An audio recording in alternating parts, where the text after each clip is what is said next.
58-year-old GEORGINA KASHEKE lives in a camp for people displaced by the war in eastern Congo. 9 months ago, GEORGINA was gathering firewood in the forest when the soldiers came. When I was on my way to get firewood, I met 3 men. Once I put the wood on my back, they grabbed me. Then they threw me on the ground, and they slept with me. One was going in, another was going out, another was going in. I left that place screaming. GEORGINA ran back to the camp where she was living with her husband. When I got home, I told my husband.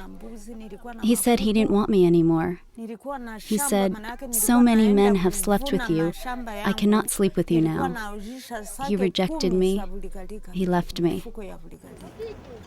Many men in Congo find it humiliating to have their wives raped, and they worry about diseases like HIV, so women are often victimized doubly, first by their rapists, and then by husbands who reject them.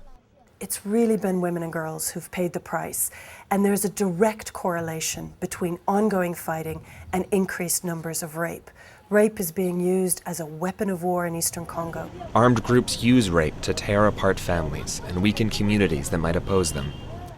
This was the case with GEORGINA and her husband of 33 years. GEORGINA lives alone in her hut. Her husband, ANDRÉ, lives in the same displaced persons camp, 200 yards away.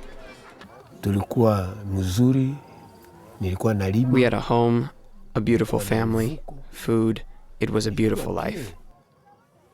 But when I learned she'd been raped, as a man of honor, I could not stay with her. My friends mocked me. I had to leave her. I thought she'd have a disease. Now when I see her in the camp, I say, "Hello, how are you?" That's all. GEORGINA's story is far from uncommon in Congo after more than a decade of conflict. Some estimate that hundreds of thousands of women have been raped, and more often than not, they're left to fend for themselves. Justine Masika runs Synergy for Women, an organization that offers counseling, healthcare, and protection for victims and their children. Among the victims are infants, like Gabrielle, who was born of rape. This is our 559th child. Her actual mother was a sex slave for 4 months with an armed group. She eventually escaped, and she was pregnant when she came here.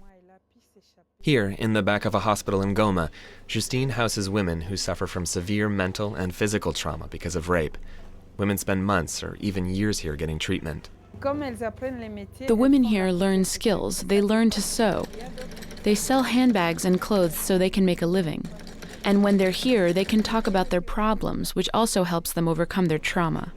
Around the cities and towns of Congo, there are advertisements educating people about sexual violence. This one warns that rapists will face 20 years in prison, but that almost never happens. War has crippled the justice system. Since 2003, we've dealt with 8,000 cases of rape. 280 women have pressed charges. There have been only 68 court rulings so far. Women don't trust the justice system. Justine counsels 15-year-old Zawadi, which is not her real name. Zawadi was raped by her neighbor. After a few weeks, I was told the man who raped me was no longer in prison. The courts are corrupt. I think he gave them money. Now the man is threatening Zawadi and her family. When people know they can get away with murder or rape or theft or whatever the abuse seems to be, then they will do that. And I think because we have seen that rape has become the norm in eastern Congo, not only do we see armed groups commit rape, we also see increased cases of civilians committing rape. And as the fighting continues, more women like Zawadi and GEORGINA are vulnerable. Without her husband to help support her, GEORGINA struggles to make ends meet. She braids bags and sells beer to other displaced people in the camp. She says she still hopes ANDRÉ will change his mind. I always think that maybe if I hadn't gone into the forest that day to get firewood, I wouldn't have these problems. We had a beautiful life. We had chickens and a piece of land. My husband was a good man. No one could separate us. I still love him. If he came back, I wouldn't suffer so much. I've asked him to forgive me. For Worldfocus, I'm Kavanagh in eastern Congo.